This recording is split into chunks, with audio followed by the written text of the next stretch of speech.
रागिनी के लैब का दरवाजा सर ज्यादातर बंद ही रहता है। दरवाजा खुलवाना पड़ेगा।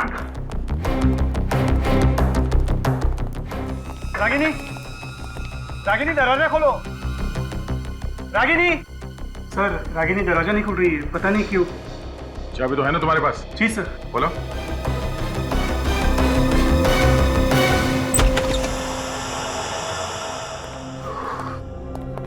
कमरा इतना ठंडा क्यों है?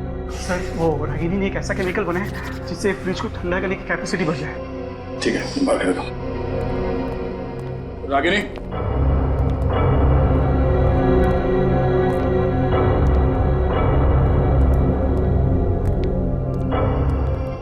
Ragini. My God. Ragini. Sir इसकी बॉडी तो ठंडी पड़ गई, बिल्कुल बिल्कुल बर्फ की तरह। सर ये तो मर चुकी है। लगता है ठंड की वजह से इसकी मौत हो गई।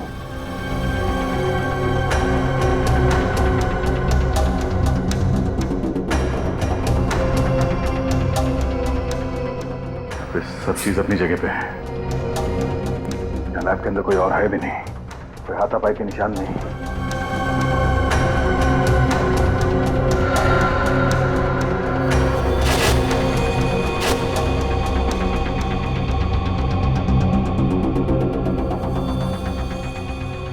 कहीं इस रागी ने डर के मारे आत्महत्या तो नहीं कर ली? समझ आई।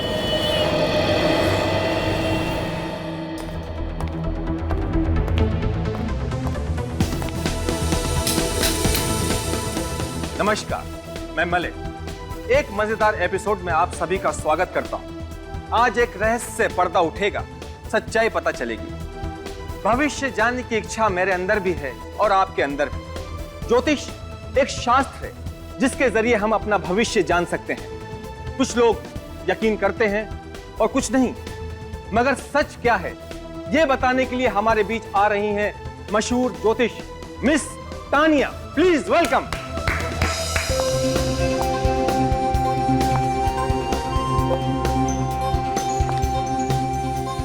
Hello Malay. हेलो, प्लीज आइए। श्योर।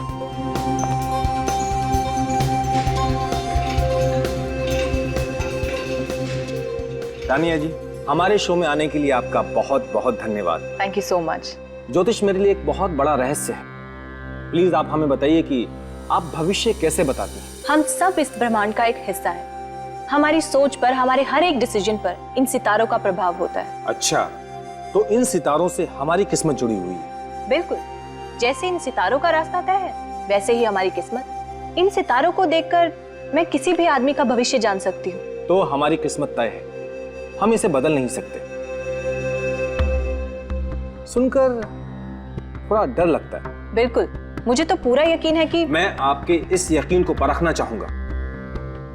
आप अपनी बात को साबित करने के लिए कोई सबूत दें, जैसे कि आप मेरे भविष्य के बारे में कुछ बातें बताएं। ठीक है। मगर ऐसी कुछ बातें जिससे हम सबको ज्योतिष पर यकीन आ जाए।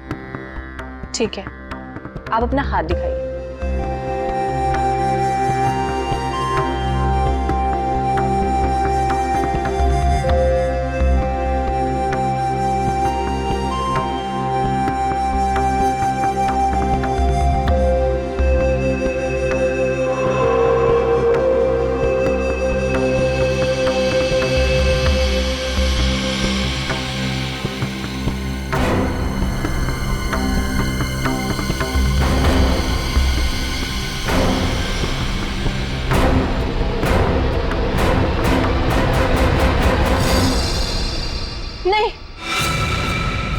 नहीं हो सकता। तुम इंटरव्यू के लिए मान गए और हमारे साथ यहाँ स्टूडियो में मौजूद हो, विश्वास ही नहीं हो रहा है। क्या हम सीआईडी वाले इतने खड़ूस लगते हैं? नहीं नहीं, बिल्कुल भी नहीं।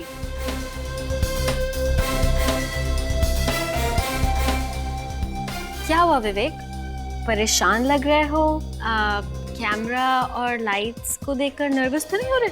जी हाँ, ये कैमरा और लाइट्स थोड़ा नर्वस कर रहे हैं मुझे। ओके ठीक है विवेक, नो प्रॉब्लम। हम इंटरव्यू से पहले एक रिहर्सल कर लेते हैं ताकि तुम्हें कैमरा और लाइट्स की आदत हो जाए। जी शुक्रिया। अब विवेक, ये बताओ कि तुम सीआईडी में कब आए? यही कोई हो गए होंगे 5-6 साल। अच्छा, तो कैसी होती है सीआईडी ऑफिसर्स की जिंदगी? थोड़ी मुश्किल है पर बहुत ही दिलचस्प। विवेक, अब एसीपी अभिजीत और दया सर जैसे सीनियर ऑफिसर्स के साथ काम करने के बारे में कुछ बताइए ना हमें। देखिए, उनके साथ काम करना बहुत बड़ी बात है। एक परिवार के जैसे रखते हैं सबको। उन्होंने मुझे बहुत कुछ सिखाया, बहुत कुछ, और मदद के लिए हमेशा तैयार रहते हैं। Very nice. मगर आपके असली परिवार का क्या? आपके माता पिता को डर नहीं लगता? लगता है। मेरी माँ को हमेशा मेरी चिंता लगी रहती है, लेकिन उन्हें गर्व है कि मैं समाज के काम आ रहा हूँ। अब विवेक, अब एक और बहुत इम्पोर्टेंट सवाल है, और उस सवाल को पूछे बगैर मैं आपको इस स्टूडियो में से जाने नहीं दे सकती। देखिए प्लीज, शादी के बारे में मत पूछना, ऑलराइट? नहीं नहीं, शादी के बारे में तो हम जरूर पूछेंगे, लेकिन बाद में। अभी आप मुझे प्लीज फ्रेडी सर के बारे में कुछ बताइए ना। Freddy sir? हाँ। क्या हुआ विवेक, फ्रेडी सर का नाम लेते ही आपने हंसना शुरू कर दिया? वो बस फ्रेडी सर। विवेक, फ्रेडी सर का नाम सुनते ही आपका ये हाल है, तो आपके साथ काम करते हुए क्या हाल होता होगा? जी हाँ, बिल्कुल पूछिए मत। सॉरी।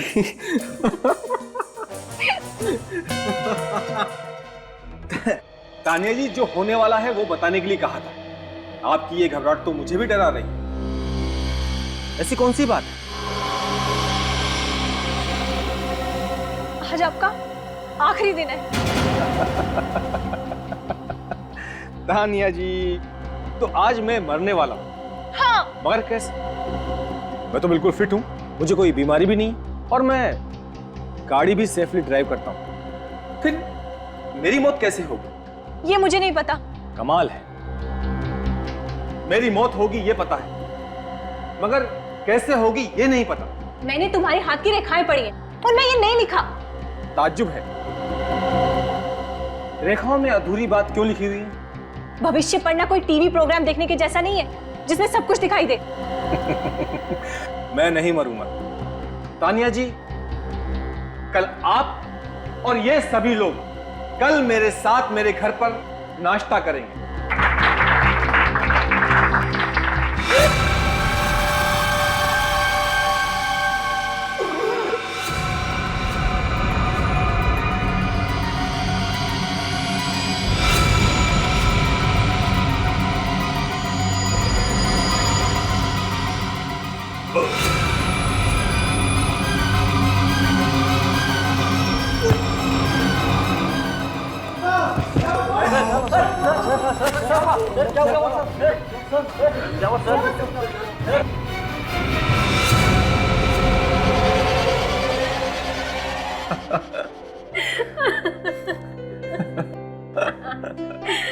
विवेक, बिल्कुल विश्वास नहीं होता कि तुम इतना मजाक कर सकते हो। अब आपको सच बातों पर हंसी आती है तो क्या करें?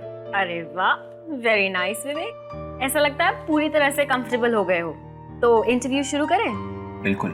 ठीक है, तो मैं अपने कैमरामैन और बाकी के सारे क्रू को बुला लेती हूँ। प्लीज।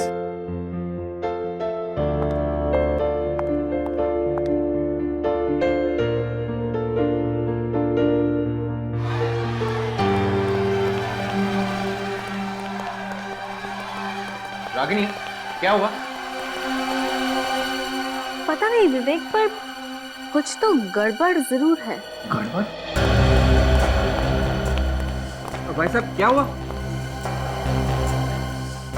शायद उस तरफ कुछ हुआ है।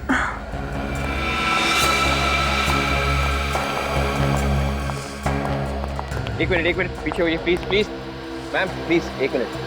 क्या हुआ इसे? क्या हुआ इसे? भाई साहब, भाई साहब।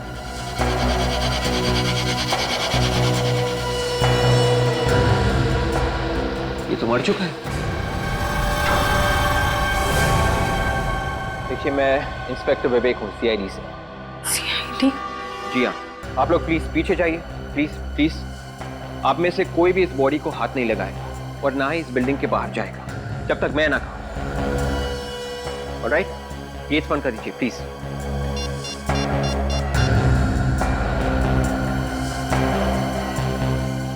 हेलो सर, मैं फ्यूचर न्यूज चैनल से बात कर रहा हूँ। आप लोग जल्दी आइए सर, यहाँ पे एक खून हुआ है सर।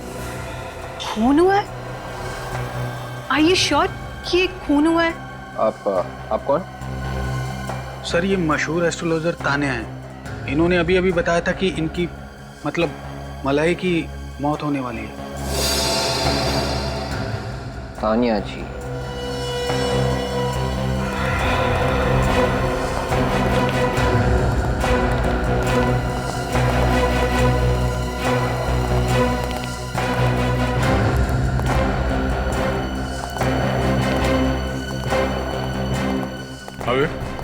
समलाई है।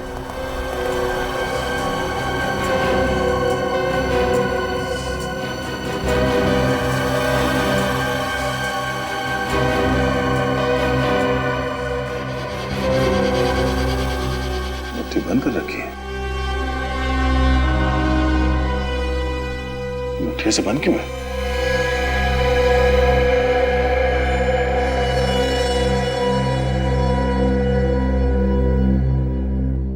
लाश तो ठंडी हो गई, एकदम बर्फ की जैसे। हाँ सर, इसकी मौत बड़ी अजीब तरीके से हुई है, इसीलिए मैंने आपको फोन किया। मगर इसकी मौत तो अभी हुई है ना, थोड़ी देर पहले। जी हाँ सर।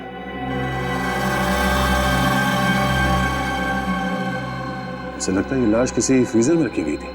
सर लाश भी यहीं पे पड़ी हुई थी और इसकी मौत भी सबके सामने ही हुई। बॉडी अकड़ भी गई है। राइगर मोर्टिस को होने में कम से कम 4-5 घंटे लगते हैं। इतनी जल्दी ये बॉडी कैसे अकड़ गई?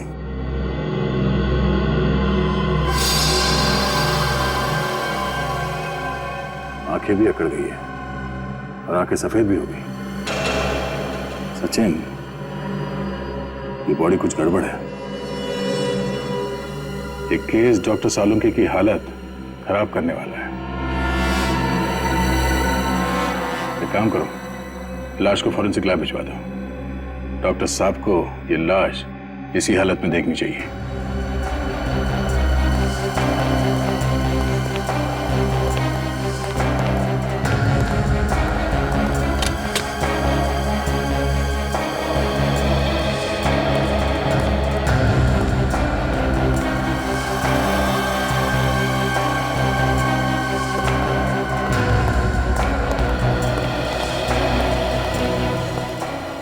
सर एक और बात है।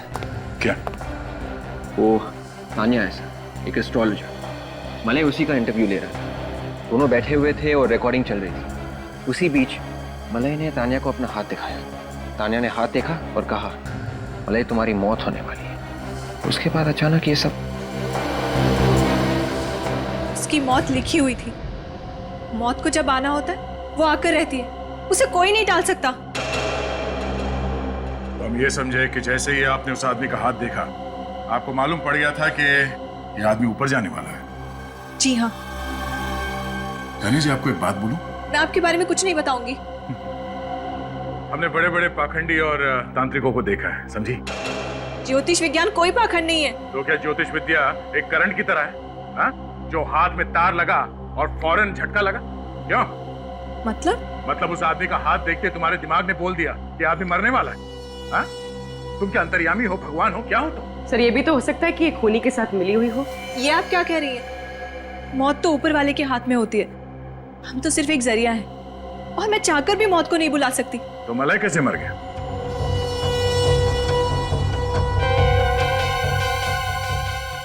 अच्छा, आप खुद का हाथ देख सकती हैं? क्या आपका ऊपर वाला आपको बता सकता है कि अभी थोड़ी देर में आपके साथ क्या होने वाला है? नहीं। मैं आपका हाथ बिना देखे बता सकता हूँ कि आपके साथ क्या होने वाला है। क्या होने वाला है? ये लेडी ऑफिसर सबके सामने तुम्हें गर्दन से पकड़ेगी और यहाँ से घसीटते हुए सीआईडी वैन तक ले जाएगी और फिर वहां से सीआईडी ब्यूरो में घंटों तक पूछताछ करेगी जब तक तुम ये नहीं बता देती कि मौत की भविष्यवाणी हुई कैसे। आप मुझे अरेस्ट करेंगे? अरेस्ट भी करेंगे और लेके भी जाएंगे। इसमें मेरा क्या कसूर है? उसने मुझे बोला था कि वो जब सबके सामने हाथ दिखाए तो मैं बोल दूं कि उसकी मौत होने वाली है।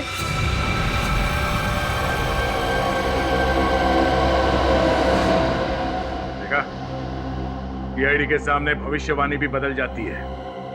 मुझे भविष्यवाणी करने के लिए कहा गया था सर। मलय ने कहा था? जी हाँ। तुम सच बोल रही हो? मैं सच बोल रही हूँ सर। अगर मैं गुनहगार होती तो मैं वहां क्यों रुकती? मलय मरने वाला था और उसे इस बात की कोई चिंता नहीं थी। मलय मरना क्यों चाहता था? चक्कर क्या है?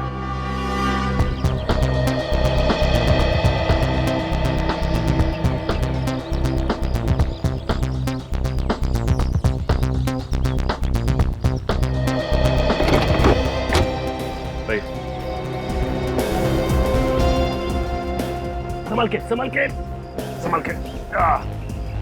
और आगे जाओ। दौड़ दौड़ दौड़ मानो।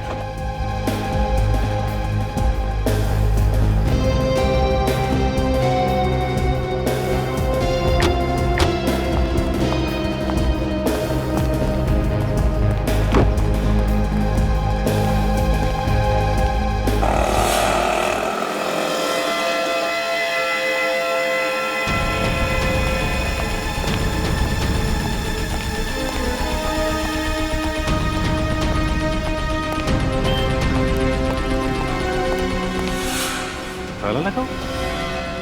सिक्योरिटी वाला खा गया। सिक्योरिटी,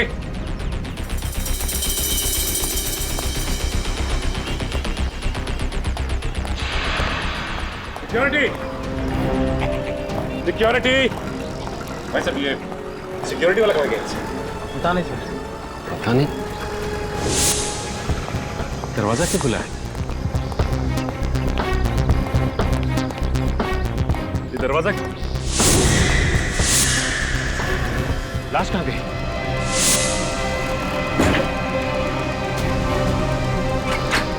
लाश कहाँ गई? लाश? पता नहीं साहब, कहाँ गई? पता नहीं, कमाल है। तुम लोग यही थे ना? हाँ साहब, हम तो यहीं पर थे। तुम यहीं पे थे, फिर भी लाश गायब हो गई। मलय क्या शो कर रहा था, वो शो दिखाओ। बिल्कुल, मुझे तो पूरा यकीन है कि मैं आपके इस यकीन को परखना चाहूंगा। ठीक है। मैं चाहता हूं कि आपकी बात साबित करने के लिए आप कुछ सबूत दें। आप अपना हाथ दिखाइए।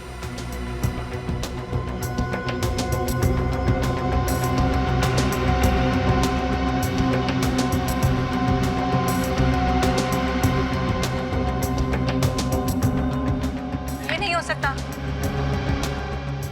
नहीं हो सकता? आपकी घबराहट तो मुझे डरा रही है। आज आपका आखिरी दिन है। एक मिनट, जरा पॉज करो। रिवाइंड करो उसे।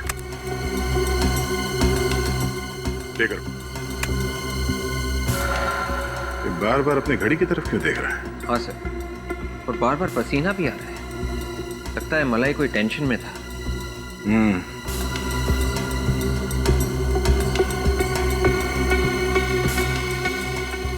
सर ऐसा लग रहा है इसकी तबीयत ठीक नहीं है।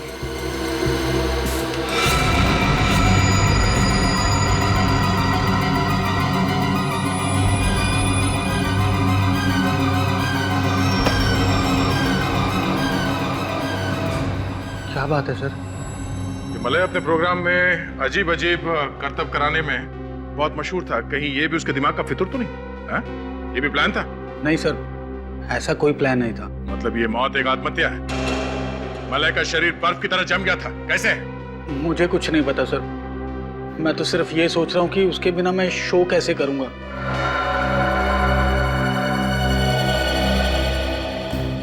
मलय मरने वाला है, ये बात तानिया को मालूम थी। हाँ सर, लेकिन यहाँ पे काम करने वाले मलय के किसी भी कोलीग को तानिया के बारे में मालूम नहीं था। सबसे पूछा? हाँ सर। अब सर एक लड़की रह गई। कौन? रागिनी। वो मेरा इंटरव्यू ले रही थी। उससे भी पूछ के देखो। Yes sir.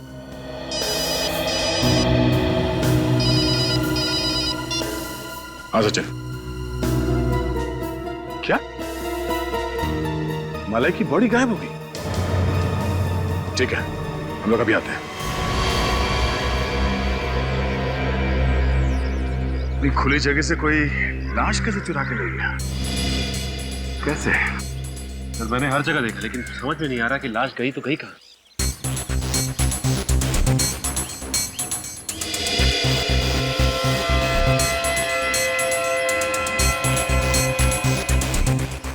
एम्बुलेंस के नीचे सब बंद है, कोई ड्रेनेज एग्जिट भी नहीं है।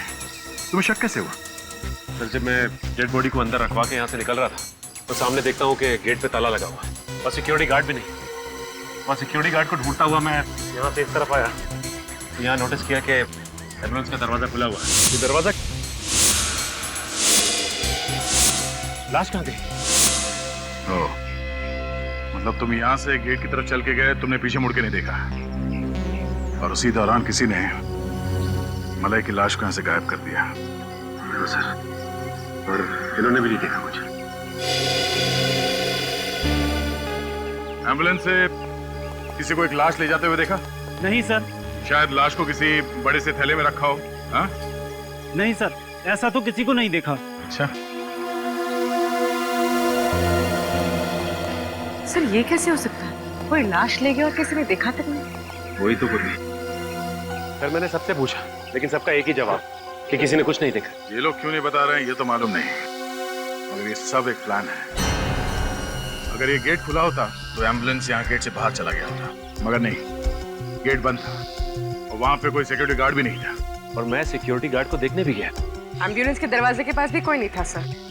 बिल्कुल, ये सिक्योरिटी गार्ड भी मिला हुआ इस प्लान में।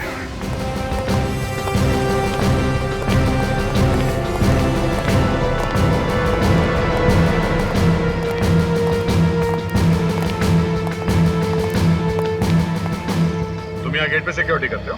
जी सर। कहाँ गए? सब पानी लेने गए सर, गर्मी बहुत है। पानी लेने गए थे आधे घंटे से। साहब किसी से कहिएगा मत, वो जब से मौत हुई ना साहब मालिया साहब, तब से ऑफिस जैसे बंद सा हो गया है, इसीलिए थोड़ी देर बैठ गया वहाँ। इसलिए ताकि मलाई की बॉडी चुराई जा सके। चोरी हो गई साहब, इसमें मेरा कोई हाथ नहीं साहब, मुझे कुछ नहीं मालूम। बिल्कुल मौके पर ही गायब हो गए थे तुम? हाँ? नहीं मैम, एक फोन आ गया था, उसी को अटेंड करने गया था और थोड़ी देर बैठ गया मैं। फोन किसे? तो पता नहीं साहब, लेकिन जब मैं वहाँ पहुँचा तो फ़ोन कट गया। मुझे लगा घर पे फ़ोन होगा, इसलिए थोड़ा इंतज़ार करने लगा। एक मिनट, जिसने तुम्हें कहा कि तुम्हारा फ़ोन आया है, उसने तुम्हें ये नहीं बताया कि किसने फ़ोन किया था? नहीं साहब। अच्छा, तुमने पूछा क्यों नहीं उससे कि कौन बोल रहा है? सर क्योंकि इसके दोस्त और घर वाले हमेशा कॉल करते हैं, इसके लिए मैं कई बार पूछती नहीं हूँ। फ़ोन करने वाला लड़का था या लड़की? सर लड़की थी। लड़की थी? उसने क्या बोला? जो बोला वही बताओ। हाँ, उन्होंने बोला कि महेश को बुला। महेश को बुला? महेश बोला या सिक्योरिटी गार्ड? सोच के बताओ।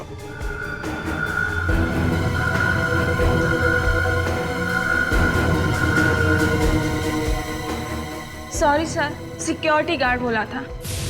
Security guard? हाँ सर, कहा था कि जो मेन गेट पे सिक्योरिटी गार्ड है उसे बुलाओ। सर मुझे तो लगता है कि ये रिसेप्शनिस्ट मिली हुई है, कोई फोन नहीं आया होगा। कॉल करने वाले ने कहा कि सिक्योरिटी गार्ड को बुलाओ। नहीं सचिन, ये रिसेप्शनिस्ट मिली हुई नहीं है। अगर वो फोन करने वाला इस वॉचमैन का कोई यार दोस्त होता तो ये कहता कि महेश को बुलाओ, और कॉल करने वाले ने कहा कि गेट से सिक्योरिटी गार्ड को बुलाओ। वो फोन करने वाली लड़की इसी टीवी स्टेशन में है।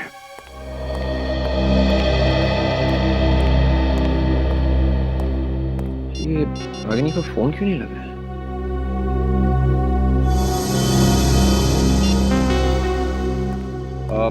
देखिए भाई साहब, ये आपकी रिपोर्टर जो है रागिनी, वो अभी कहाँ होगी? कौन? रागिनी? रागिनी इस नाम का तो कोई नहीं यहाँ पर। देखिए शायद आपको मालूम नहीं होगा, आप प्लीज अपने रिकॉर्ड में चेक कीजिए। रागिनी रिपोर्टर। मैं पिछले 5 साल से यहाँ काम कर रहा हूँ, अब मुझे नहीं पता होगा तो कैसे पता होगा सर? फिर वो कौन सी रागिनी थी जिसके साथ मैं इंटरव्यू रूम में रिहर्स कर रहा था? Interview room? हाँ। वो तो बंद होना चाहिए था।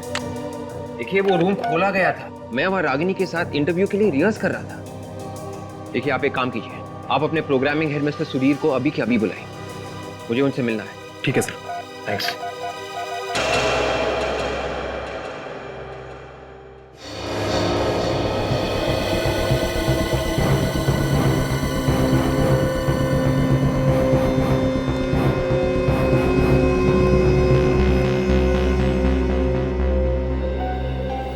मिस्टर सुधीर, आपको मालूम है कि मेरा इंटरव्यू यहाँ पे होने वाला था? आपका इंटरव्यू यहाँ पे? जी हाँ। नहीं सर, इस बारे में मुझे कुछ नहीं मालूम। देखिए आपकी रिपोर्टर रागिनी ने मुझे यहाँ इंटरव्यू पे बुलाया था, कैमरा यहाँ पे लगा हुआ था, रागिनी यहाँ पे बैठी थी और मैं यहाँ पे, हमारे बीच बातचीत शुरू हो गई थी। फिर अचानक, अभी समझ में नहीं आ रहा है कि यहाँ पे ना तो कोई रागिनी को जानता है और ना ही इस इंटरव्यू के बारे में। हाँ सर, रागिनी नाम की कोई रिपोर्टर नहीं है और ना ही यहाँ पे कभी काम करती थी। मैं तो खुद ताज्जुब में हूँ कि ऐसा कैसे हो गया। ये सारी तैयारी अपने आप तो नहीं होगी, यहाँ पे कुछ तो होने वाला होगा ना? हाँ सर, मलाए यहाँ पे एक इंटरव्यू लेने वाला था। मलाए तो दूसरे इंटरव्यू में था, तो फिर यहाँ कौन सा इंटरव्यू? उस इंटरव्यू के खत्म होने के बाद वो दूसरा इंटरव्यू यहाँ पे लेने वाला था। अच्छा, तो ये रूम खाली था, ये बात रागिनी को मालूम थी, तभी उसने ये सारा प्लान बनाया। मिस्टर सुधीर, आपके टीवी स्टेशन का ही कोई आदमी है जिसने ये बात रागिनी को बताई थी। कौन है वो? किसी पे कोई शक? नहीं सर। कोई तो है मिस्टर सुधीर, कोई तो है। कौन?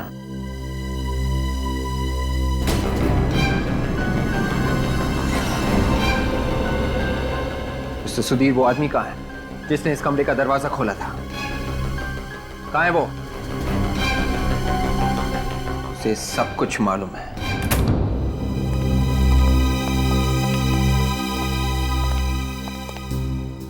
कहाँ है वो? पता नहीं सर। पता कैसे नहीं? सर वो यहीं बैठता है, शायद किसी काम से बाहर गया होगा। कमल नाम है उसका। कमल? मेंटेनेंस वाला आदमी मिला विवेक? नहीं सर, लेकिन उसका नाम कमल है सर, वो यहीं कहीं होना चाहिए। शायद वो भी फ्रॉड हो। सर कोई ताजुब की बात नहीं है, लेकिन वो यहीं का एम्प्लॉय लग रहा था। सर आप मुझे थोड़ा वक्त दीजिए, मैं उसे ढूंढ निकालता हूँ, please. Relax relax Vivek, tension मत लो। हाँ सचिन, तुम जाके देखो, ढूंढो उसे। आइए बस सर। जी विवेक, तुम रागिनी को कैसे जानते हो? सर एक्चुअली रागिनी ने मुझे फोन किया एक इंटरव्यू के लिए। पिछले 2 हफ्ते से वो रिक्वेस्ट कर रही थी, तो मैंने सोचा। सब एक प्लानिंग है। मतलब सर? मतलब उसने पहले मलाई का खून किया और फिर उसकी बॉडी को चुरा लिया। सर भगदड़ के बाद तो वो गायब थी, लेकिन एक बात समझ में नहीं आ रही सर, अगर वो एक गुनहगार है तो उसने मुझे इंटरव्यू के लिए क्यों बुलाया? क्यों सर? सर ये रहा कमल। यही है वो सर। कहाँ है वो? कौन थी वो? जल्दी बता, नहीं तो। कौन सी लड़की? मैं किसी लड़की को नहीं जानता। सर और सुबह इनके साथ एक लड़की आई थी यहाँ पे? हाँ। कौन थी वो? सर मैं नहीं जानता। तो तुमने इंटरव्यू रूम क्यों खोला उसके लिए? सर वो तो मलय सर ने कहा था कि वो मैडम को इंटरव्यू में बिठाओ करके। मलय ने? मलय की मौत का फायदा उठा के अपना इल्जाम उसके सर पे तो नहीं डाल रहे हो तुम? नहीं नहीं सर। सबूत है तुम्हारे पास? सर सबूत? हाँ है सर, 1 मिनट।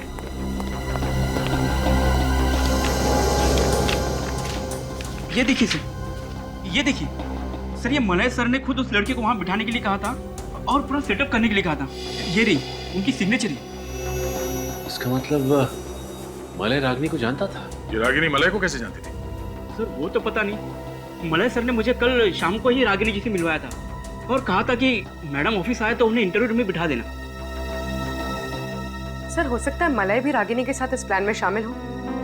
इस मलय और रागिनी के बीच में क्या संबंध है, पहले वो पता करना चाहिए।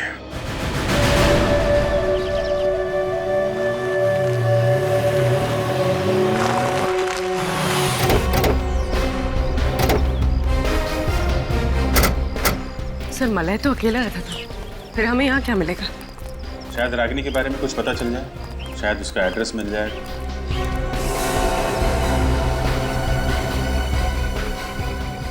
टीवी चल रहा है अंदर। सर अंदर आत्माएं नाच रही हैं। देखें कौन सी आत्माएं हैं।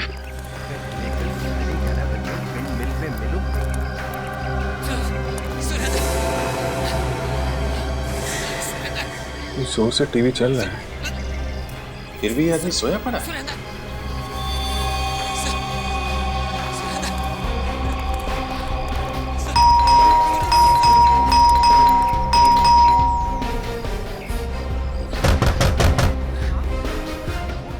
कुछ गड़बड़ है, दरवाजा तोड़ना पड़ेगा। तोड़ोगे? सर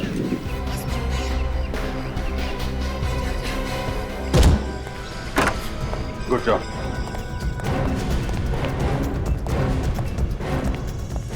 हेलो, एक्सक्यूज मी।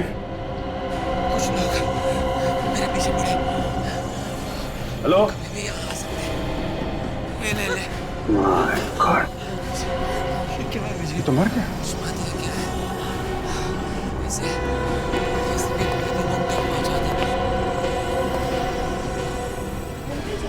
टीवी बंद करो।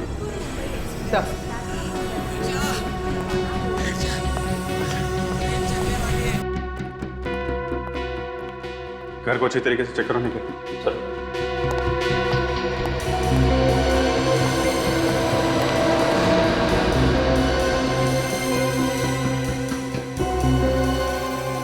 बैठे बैठे ऐसा लग रहा है टीवी देखते देखते ही मर गया। हो सकता है इसे हार्ट अटैक आया। हो सकता है। आने सर घर के अंदर कोई भी नहीं है। घर में कोई भी नहीं? नहीं सर।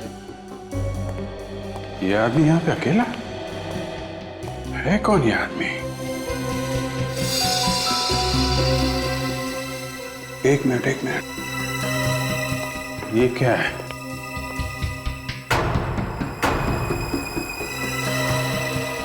ये क्या है?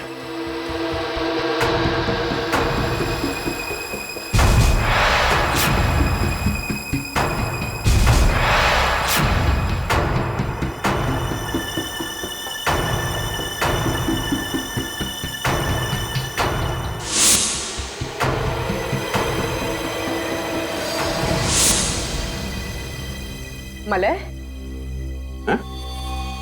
ये मलय? हाँ सर। मगर इसकी लाश यहाँ पे कैसे पहुंची? तो चुराने वाले ने यहाँ पे छोड़ दिया होगा। अरे मगर चुराया ही क्यों? ये देखो, ये सोने की चेन,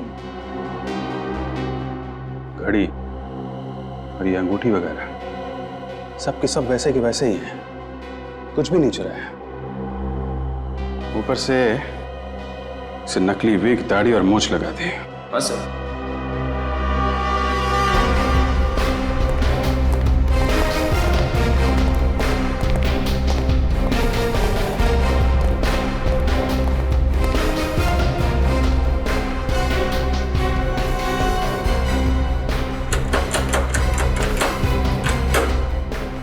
लॉक तो बिल्कुल ठीक ठाक है, दरवाजा तोड़ने का कोई निशान नहीं। कहीं ऐसा तो नहीं जिसने मलय की लाश यहां रखी उसके पास इस घर की चाबी हो? चाबी से दरवाजा खोला, लाश को यहां पे रखा और चुपचाप निकल गया। लेकिन एक बात समझ में नहीं आ रही है, खूनी यहां पे मलय की लाश रखने के लिए आया था क्या? क्यों? है कौन वो आदमी? रागिनी तो यहाँ नहीं है। रागिनी तो फिर कहाँ है? वो अपने घर गई है। मगर रागिनी तो यहीं पे रहती है ना? सर वो नासिक की रहने वाली है। यहाँ मैंने अपना घर उन्हें किराए पर दिया था। ओह, और कब गई वो यहाँ से? आज सुबह कुछ 12 बजे के आसपास। 12 बजे के आसपास? मलय का खून हुआ सुबह 10 बजे और ठीक 2 घंटे बाद 12 बजे वो यहाँ से भाग गई। क्या वो खून में शामिल? ये कहाँ फंसा दिया मुझे? अच्छा, रागिनी के घर वालों का नंबर तो होगा ना आपके पास? हाँ सर है, मैं अभी देता हूँ सर। घर पे फोन करके पता करो कि रागिनी वहां पहुंची है कि नहीं। Yes sir. Thank you. Ragini काम क्या करती है? सर वो एसी रिसर्च लैब में रिसर्चर है। एसी रिसर्च लैब, फ्रिज के ठंडा रखने की क्षमता को और बेहतर बनाने वाली कंपनी। सर, रागिनी ने फिर से झूठ बोला, वो अपने घर गई नहीं। यही उम्मीद भी थी।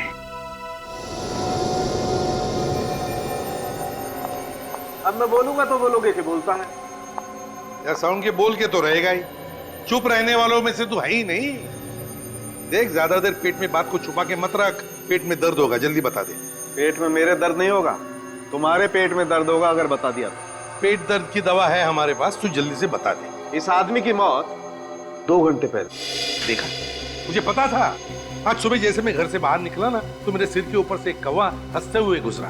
तभी मुझे लगा कि आज का दिन मेरा बड़ा खतरनाक निकलने वाला है।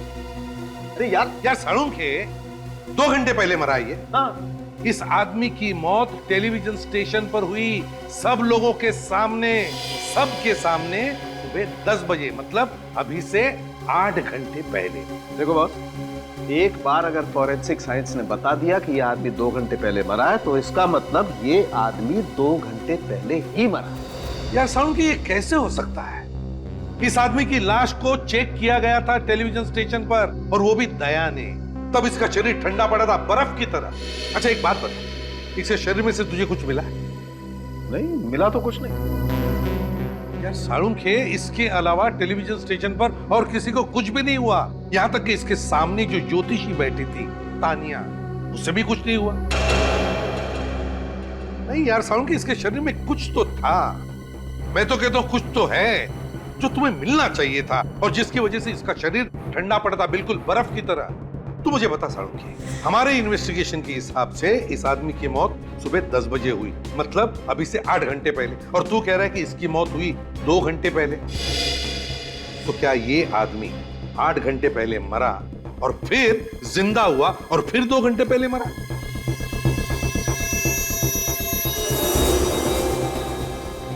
वैसे शरीर ठंडा हो जाने से दिल की धड़कनें तो कम हो जाती। इतनी कम हो जाती है कि ये मरा हुआ लगे? थ्योरी के हिसाब से हाँ। एक बात और, क्या? ये देखिए यहाँ इसकी गर्दन पर ये जो 2 निशान है, इंजेक्शन के निशान है बॉस। इस आदमी को यहां से जहरीला इंजेक्शन दिया गया है, और उस जहर से ही इस आदमी की मौत हुई। यह आदमी जहर से मरा,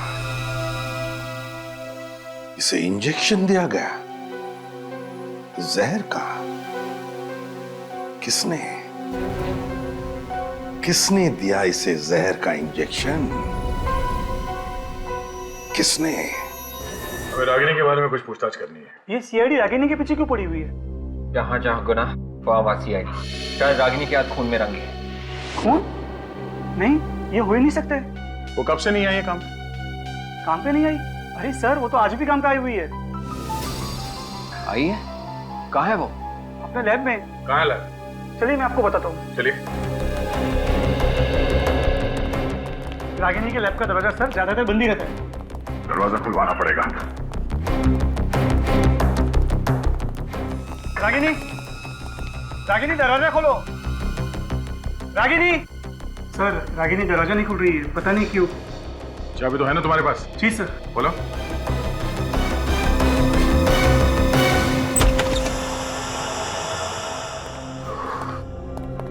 कमरे का ठंडा क्यों है? सर, वो रागिनी ने एक ऐसा केमिकल बनाया है जिससे फ्रिज को ठंडा करने की कैपेसिटी बढ़ जाए। ठीक है, तुम बाहर दो। रागिनी,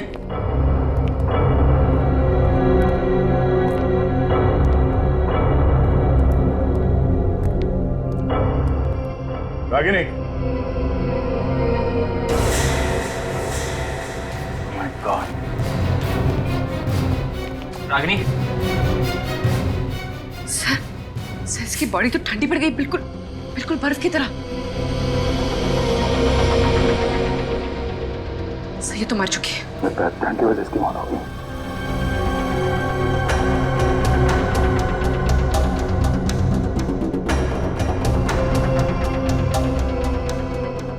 पे सब चीज अपनी जगह पे है।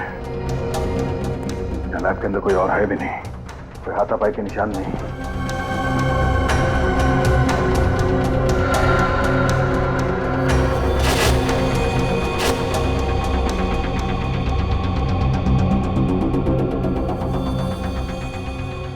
कहीं इस रागी ने डर के मारे आत्महत्या तो नहीं कर ली? सर, मलय के फोन रिकॉर्ड से पता चल ही रहा है कि मलय की मौत के कुछ दिन पहले से रागिनी और मलय के बीच में काफी बातें हो रही थी। अच्छा, सारंगे, ये जो रागिनी की लैब में से हमें केमिकल मिला, इसके बारे में क्या पता चला? बॉस, इस केमिकल को अगर इस रूम में छोड़ दिया जाए तो इस रूम में भी बर्फ जम जाएगी। अच्छा, और अगर ये केमिकल किसी इंसान के शरीर में इंजेक्ट किया जाए तो इंसान के शरीर में बर्फ जम जाएगी। और क्या? मलय के शरीर में भी बर्फ जमी थी, मगर थोड़ी देर के बाद वो फिर से जिंदा हो गया था। ये देखो दया, इस सीरीज में ऐसी दवाई है कि शरीर के अंदर बर्फ जम भी जाए तो भी इस दवाई की वजह से उसके दिल की धड़कनें चलती रहेंगी। तो इसका मतलब है आदमी के शरीर का बर्फ पिघल गया और उसके बॉडी का टेम्परेचर नॉर्मल हो गया तो आदमी फिर से जिंदा हो जाता। हाँ बॉस, मतलब साफ है कि रागिनी और मलय दोनों ने मिलकर इस केमिकल की पब्लिसिटी करने का प्लान बनाया है। मलय जब जमीन पर गिरा हुआ था उस वक्त उसे ये केमिकल इंजेक्ट किया गया ताकि उसका दिल काम करता रहे। रागिनी ने पहले से ही फेस बदलने के लिए कपड़े, नकली मूछ और विग का इंतजाम कर रखा था, जो उसने मौका मिलते ही एम्बुलेंस के अंदर छुपा दिया।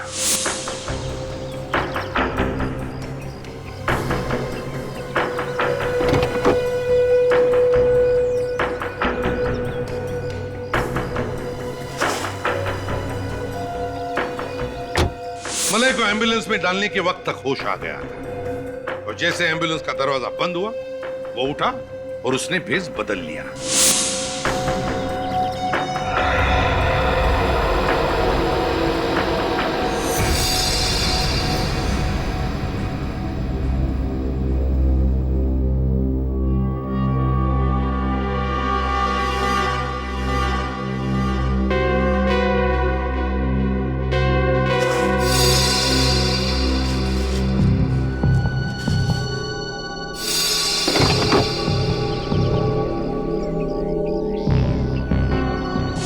प्लान एकदम सही जा रहा था और उसके अनुसार वो अपने घर पहुंचा।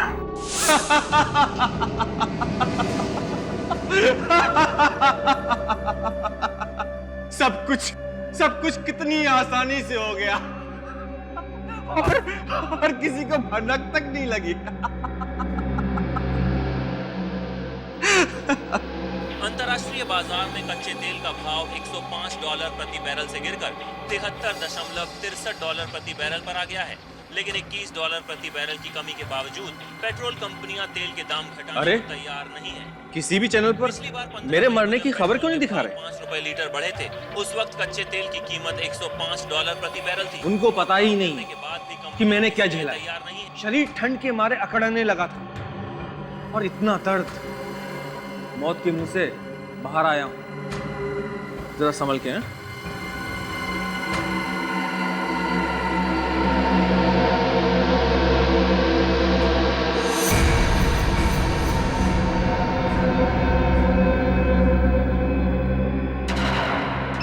और वहां पे रागिनी पहले से ही उसका इंतजार कर रही थी और उसने मलय को वो जहर वाला इंजेक्शन दे दिया।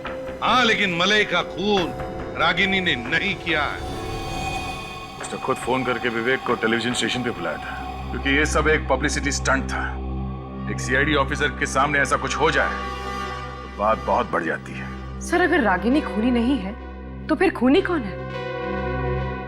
विवेक, एक बात बता सर, मलय के गिरने के वक्त रागिनी कहाँ थी? सर, रागिनी वहां सेट पे नहीं थी, वो कॉरिडोर में ही रुक गई, क्योंकि एम्बुलेंस में उसे वो कपड़े रखने थे। मगर सर, मलय का दिल चलता रहे उसके लिए उसे इंजेक्शन तो देना ही था। तो इंजेक्शन किसने दिया? विवेक को इंजेक्शन उसी ने दिया जिसे रागिनी और मलय ने अपने प्लान में शामिल कर रखा था। और वो उस वक्त सेट पर था। हाँ दया, समझ गए ना खूनी कौन है?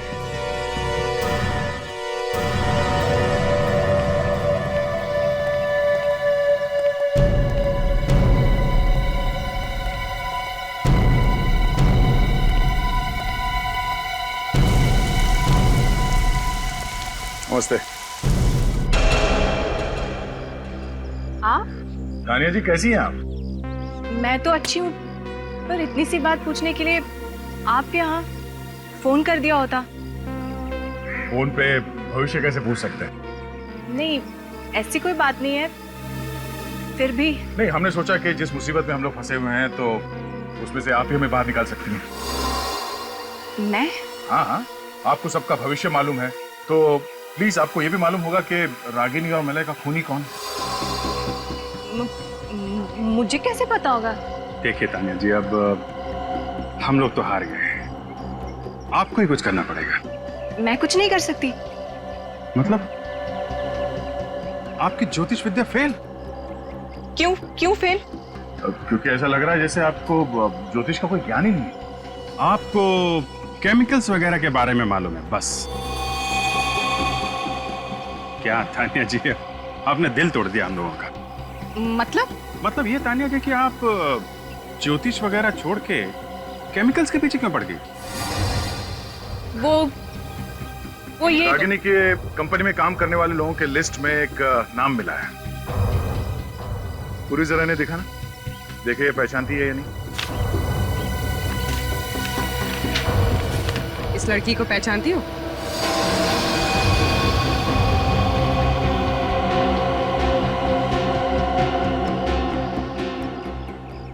क्या हुआ? फोटो पहचानने में प्रॉब्लम हो रही है? हम आपकी मुश्किल आसान कर देते हैं। ये आप ही की फोटो है और आप उस केमिकल बनाने वाली कंपनी में काम करती हैं, है ना? हाँ, मैं उस कंपनी में काम करती हूँ। मलय और रागिनी के प्लान में तुम भी मिली हुई थी। उनकी मौत से मेरा कोई लेना देना नहीं है। ओह, तो मलय के मौत के दिन तुम उसके घर नहीं गई थी? हाँ? नहीं। मगर तुम्हारा मोबाइल फोन बता रहा था कि उस वक्त तुम उसी एरिया में थे। या नहीं? थी।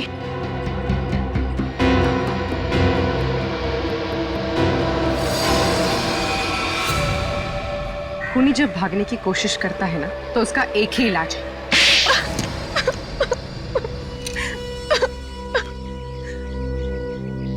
हाँ, मैंने उसे मारा था। मैंने ही मलय को मारा था, वो जहर वाला इंजेक्शन देके उसके घर पर।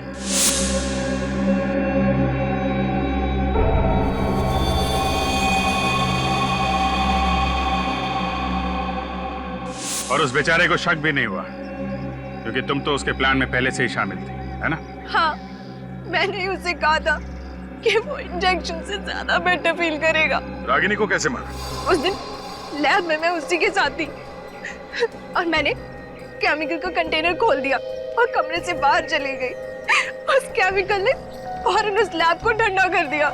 मगर उसका खून क्यों किया? उस केमिकल की वजह से। केमिकल की वजह से? उसने और मैंने मिलके वो केमिकल बनाया था, लेकिन अपने बॉयफ्रेंड मलय के साथ मिलके वो सारा क्रेडिट ले गई, मेरा नाम तक भी नहीं लिया। और बदला लेने के लिए तुमने उन दोनों का खून कर दिया। लेकिन क्या फायदा हुआ? अब सारी जिंदगी तुम्हें जेल में काटनी पड़ेगी। अगर फांसी नहीं हुई तो।